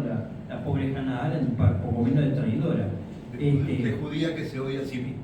Sí, pero además es brutal porque Hannah tiene todo un capítulo en donde describe cómo algunas organizaciones sionistas pactaban la entrega y la selección de las víctimas judías para ser llevadas a los campos de concentración. Es terrible, hay párrafos que son terribles, ¿no? Y entonces imagínense... ¿Y los insumos? Sí, claro. Pero entonces imagínense la reacción de los sionistas. Bueno, era traidora, era un poco lo que decía. Y luego, y con esto termino mi parte, los musulmanes sí son millones, algunos no árabes, porque Irán es una nación no árabe, persa, pero musulmana. Pakistán lo mismo, ¿sabes? Claro. Ahora, disculpen, bueno, en la casa de Bertolt Brecht te voy a decir algo que encaja bien, y hoy lo decían al principio. Yo me formé desde una matriz, sobre todo en los últimos 30 años, neomarxista. Entonces yo sigo entendiendo y tratando de leer e interpretar la realidad nacional y mundial bajo este lente, o sea, bajo el marco de interpretación neomarxista. Entonces hay clases sociales, ricos, pobres, oligarquías y gente explotada en Arabia Saudita, en Egipto, Jordania y en todo el mundo árabe y en todo el mundo musulmán. Y hay derechas, o sea, porque a veces se creen que los árabes somos todos progresistas como Mirza, ¿no? Una extrema izquierda con un discurso radical y no sé qué, no sé cuánto, y no. Arabia Saudita, como decía, ¿no? Estaba por firmar un acuerdo con el régimen de Netanyahu y los de Hamas y todos los países ya sabían, entre otras cosas, ¿no? Pero entonces, en ese imaginario, claro, al-Sisi, no sé, el legado de Jabal Abdel Nasser, y en Jordania, y así puedo seguir con los ejemplos. Yo trato de no de no hablar mucho, porque tengo vínculos con muchos embajadores del mundo árabe, y entonces, bueno, claro, en fin, yo trato de ser muy cauto en eso, pero vamos, ¿no? No es lo mismo un gobierno que otro, y las derechas y las clases sociales y las oligarquías operan según sus propios intereses allende las fronteras. ¿Está claro?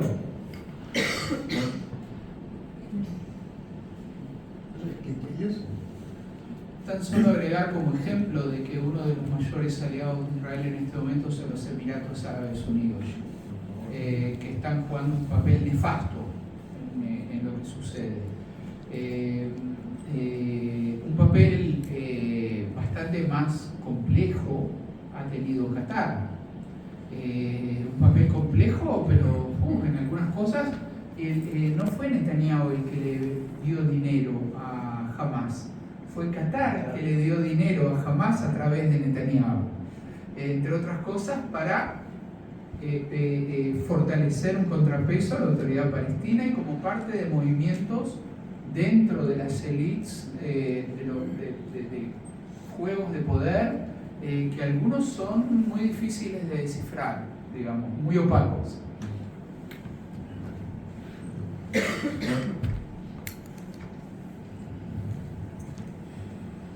Sí, lo mío es de acá nomás.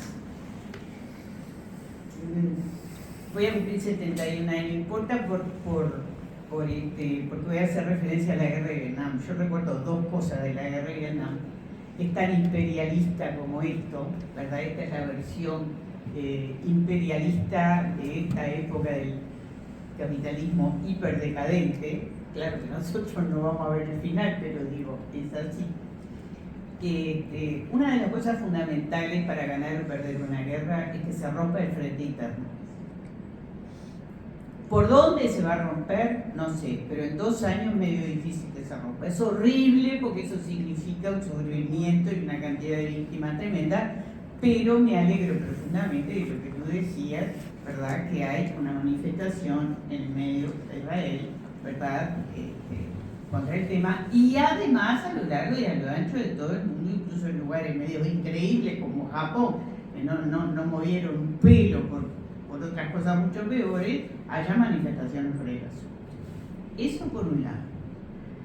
Por otro lado, en la República Oriental del Uruguay, Camino Carrasco, entre Pirán y el Aguacero, ¿ustedes saben dónde queda? Es el centro de Malvin Norte.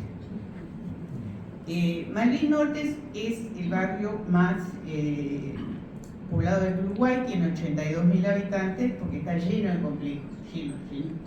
Solamente en los 13 Euskal hay más gente que en todo el departamento de Flores, para que la gente tenga una idea. Pero es bien barrio, bien barrio. Incluso hay zonas donde no hay ningún peligro y la gente deja los autos afuera, hay caballos pasando, o sea, tiene esas características medias antiguas, digamos, ¿no? Lo conocemos todo el mundo. Si vos querés saber qué hizo doña Juana a las 3 de la tarde el día 10 de mayo, preguntá porque todo el mundo lo sabe. El comité queda exactamente donde les dije, es el centro, el frente a Bismarck, que es un complejito bajito, muy lindo, de ladrillo visto, que tiene un gran parque, que también se utiliza por el resto, y que tiene todas las ventanas que miran para Camino Carrasco, por lo menos las de ese lado. Bueno, en el comité se puso primero un cartel alto, relativamente alto, que decía no es guerra, es genocidio, viva Palestina libre, pues ponían grande cartel. Se puso ahora la ONA desapareció. Onda, nadie vio nada. Es imposible, ahí hay una parada de ómnibus, del frente hay otra, nadie vio nada. Pasó una cosa mucho peor, que a mí realmente me heló la sangre. Después se hizo otro cartel y se puso atrás de las rejas. O sea, hay portón de rejas, se puso atrás de las rejas, son muy altas las rejas. Digo, es una cosa, está hecha con seguridad porque ahí era una casa y un negocio. Bueno, también nadie los vio.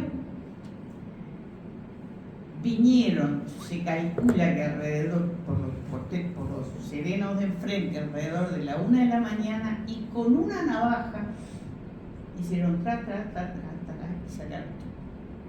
Fue una cosa de minutos. República Oriental del Uruguay a mí me preocupa tremendamente,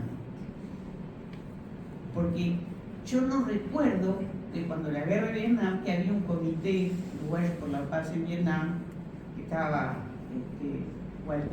Bleyer, ¿tá? Mi papá estuvo buscando a Bleyer con Rosita, ¿tá? Estaba mi viejo, Mario, estaba Walter Pérez y su señora Rosángela, o sea, había un montón de personas que me invitaban, que hacían manifestaciones, que esto, que aquello, que lo acá. Nunca pasó una cosa así. Pero no sé cuántos serán, pero existen. Entonces, eso mete miedo, realmente mete miedo. De la misma manera que si ustedes hacen ciertas afirmaciones vía Facebook, van a ver el tipo de respuesta que pueden recibir. Porque no es aquello, no, dejate de joder, bueno, no es eso. No es el uruguayo fanático. Es un más. Lamentablemente, mis viejos en algún momento, yo soy la década de 50, en algún momento que pelearon contra los nazis, la guerra y todo lo demás, mis viejos en algún momento me dijeron, si esta gente sigue así, década de 60, estaban hablando de Israel, van a terminar igual que los nazis, van a terminar igual que sus opresores. Es algo, termino, es algo que me interesa decir, que van a haber que denunciar cada vez que ocurre. Las vías normales, ¿verdad? Pero va a haber que denunciar.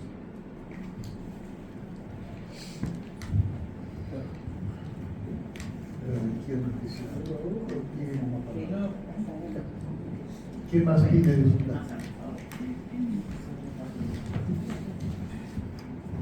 Buenas noches para todos. ¿Me escuchan?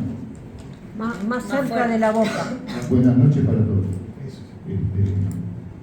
Tengo el placer de estar por primera vez acá en esta casa y escuchando una conferencia, una charla con estos dos profesores exponiendo toda esta situación. Con respecto al tema de la posibilidad de una única nación, un único Estado, o de un único Estado binacional, o dos Estados, lamentablemente yo soy muy pesimista con respecto.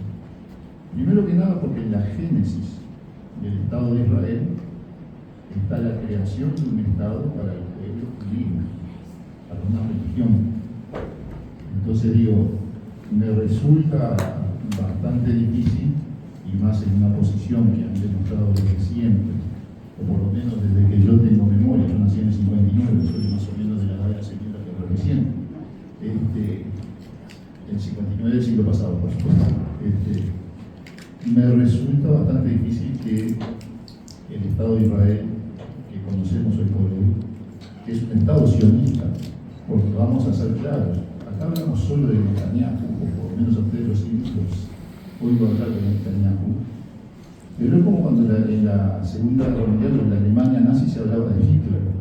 No es solo Netanyahu, no era solo Hitler, estaban todos los empresarios, muchos políticos y también todos los empresarios, la Thyssen, Mercedes-Benz, bueno, y todos los que fueron, y acá, y sectores armamentistas, la Krupp, y acá también hablamos de Netanyahu, y hay un montón de gente que apoya la política de Netanyahu. Es más, Netanyahu salió electo primer ministro de Israel en el año 96, 1996 hasta 1999. Y lleva 6 periodos como primer ministro de Israel. Claro que en muchos periodos el gobierno, es decir, no los completó, sino que hubo elecciones anticipadas y todo eso. Pero es la 6ª vez que Netanyahu es el primer ministro de Israel. Y en Israel, más allá de lo que dice Lenin, que vive allá y que es familia, digo, más allá de todo lo que podamos ver de israelíes progresistas, yo, perdónenme, pero creo que la inmensa mayoría de los israelíes son sionistas. Y hago una diferencia entre judaísmo y sionismo. El Estado de Israel es un Estado donde hay nacionalidades, donde hay una nacionalidad, israelíes que hay árabes, musulmanes, cristianos, coptos, que son, y judíos, por supuesto. Es un Estado teocrático, porque su génesis fue esa, es un Estado judío, pero ideológicamente es un Estado sionista, y cada vez somos más. Yo desde hace mucho tiempo me vengo planteando que en los lugares donde participo, planteo el sionismo es la versión israelí del nazismo alemán. Son xenófobos, son supremacistas, buscan, como buscaban los alemanes cuando invadieron Austria y Checoslovaquia, buscan la expansión territorial. En alemán tiene un nombre, eso yo no conozco alemán, y no tienen límites.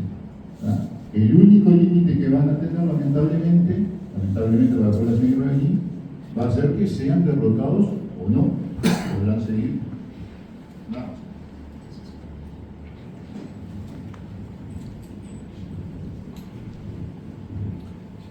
Quiero compartir buena parte de tu análisis, pero me permito discrepar y voy a explicar en qué.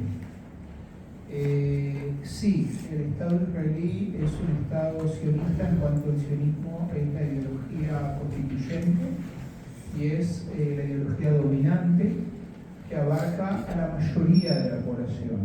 Yo no diría toda, por múltiples razones. No voy a hacer ahora una sociología política de Israel, un poco menos de lo que se tiende a ver desde afuera. Estoy de acuerdo en que no es un proceso que va a ser fácil de revertir y a lo mejor va a ser imposible de revertir. Estoy de acuerdo de que sin una derrota militar va a ser mucho más difícil revertir, pero no veo quién haga. O sea, estamos hablando, hay que entender en política que hay correlaciones de fuerza, y en la correlación de fuerzas existente, y que por lo visto va a seguir existiendo por un tiempo que no podemos vislumbrar su fin, en esa, lo que puedo imaginar, sí, no es por arte de magia Israel desaparezca, porque no va a desaparecer, sino lo que puedo imaginar es que en una constelación internacional que fuerce la creación de un Estado palestino al lado de Israel y fuerce la existencia de fronteras, eso sí puedo imaginarlo. Está muy lejos, cada vez me parece más difícil, pero eso lo puedo imaginar.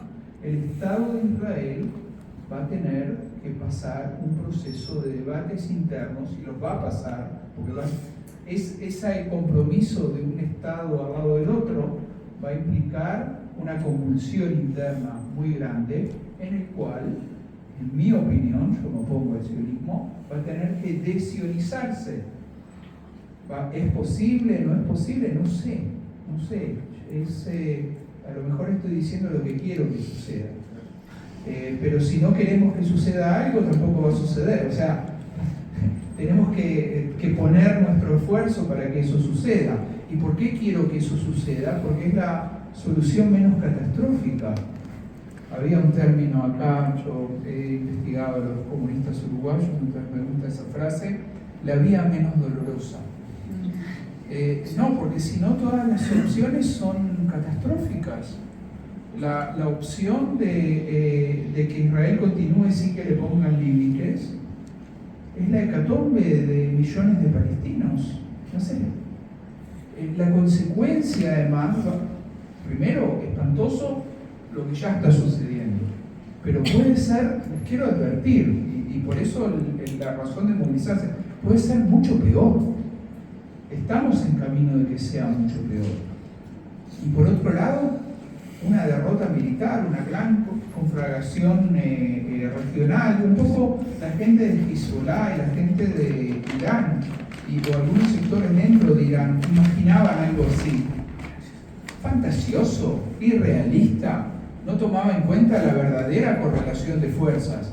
Entonces sí, pusieron en aprietos a Israel durante varios meses desde el Líbano, pero terminaron, porque hay una correlación de fuerzas imperialista brutal que no se puede desafiar esa hegemonía militarmente. Se tiene que desafiar políticamente y económicamente, que ahí sí hay un flanco importante porque Estados Unidos está en declive y Europa está en declive e Israel puede ser presionada económicamente. Entonces la vía menos dolorosa sería el forzar el fin al genocidio, la retirada militar de Israel, una solución de dos estados que no es una solución al conflicto, es una solución temporaria, es una solución que va a permitir el no uso de las armas, y entonces, qué lucha política vamos a tener que llevar a cabo, pero no sé.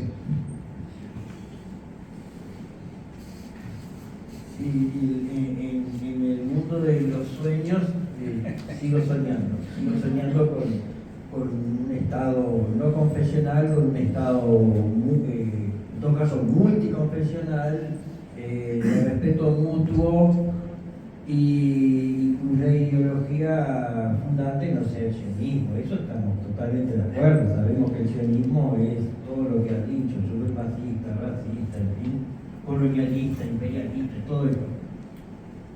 Ahora yo digo, había una pregunta que Dieter había colocado al final, que era las consecuencias de la aceptación de este statu quo, de esta forma de operar y de hacer matanzas. ¿Cuáles son las consecuencias para el resto del planeta, del mundo? Es decir, vamos a aceptar como humanidad de que, bueno, después de todo, en fin, algunas reglas mínimas, básicas, pero que lo que hacen es regular y dosificar la muerte, la matanza, pero no apunta a regular la vida, a regular la convivencia pacífica, a regular los derechos humanos. No, estamos en el sentido contrario. Vamos a tratar de que haya el menor daño posible, como decía Gerardo, y esto es terrible para la humanidad. Por eso siempre sostengo que la causa del pueblo palestino es la causa de la humanidad, porque si no, no habremos aprendido nada del siglo XX. Porque genocidios hubo. Y así como fueron condenados algunos, no todos, lamentablemente, pero algunos sí fueron condenados, también habrá que exigir condena y castigo a los responsables de este genocidio. Porque es la única, así como decimos verdad y justicia aquí, y en las marchas de todos los 20 de mayo, caminamos y marchamos en silencio, pero sabemos que ese silencio es atronador, porque estamos diciendo verdad y justicia. Aquí también decimos paz y justicia, y sabemos de qué paz estamos hablando y de qué justicia estamos hablando. Por eso la invitación es, como decíamos hoy al principio, como sostenía Gerardo, es la movilización urbi et orbe. Y la movilización implica también boicot, desinversión, sanciones, presión a nuestros gobiernos. Mi gobierno, porque es mi gobierno, yo lo voté, yo fui diputado del grupo de Yamandu Orsi, mi presidente, mi luché por él, se lo he dicho una y otra vez y no lo he escondido. Hay que ser fuertes y comprometidos con la causa del pueblo palestino. Y porque es la causa de la humanidad. Entonces, la agencia de innovación en Jerusalén no es cuando bajen las aguas, como dijo mi presidente, en forma eufemística. Porque bajar las aguas significa detener el genocidio, nada menos. Pero además es tomar otras medidas que corresponden a la política de intercambio comercial con el Estado de Israel. Pero además implica no seguir comprando dispositivos y tecnología de seguridad al régimen sionista. Además es denunciar el papel de Mekorot en términos de apropiación indebida de los recursos hídricos. Vamos, a ver, si vamos a hablar, hablemos de todo. Y después yo termino en Mongolia. Pero no me interesa. Porque, repito, la causa del pueblo palestino es la causa de la humanidad. Y para eso estamos comprometidos todos y cada uno de nosotros.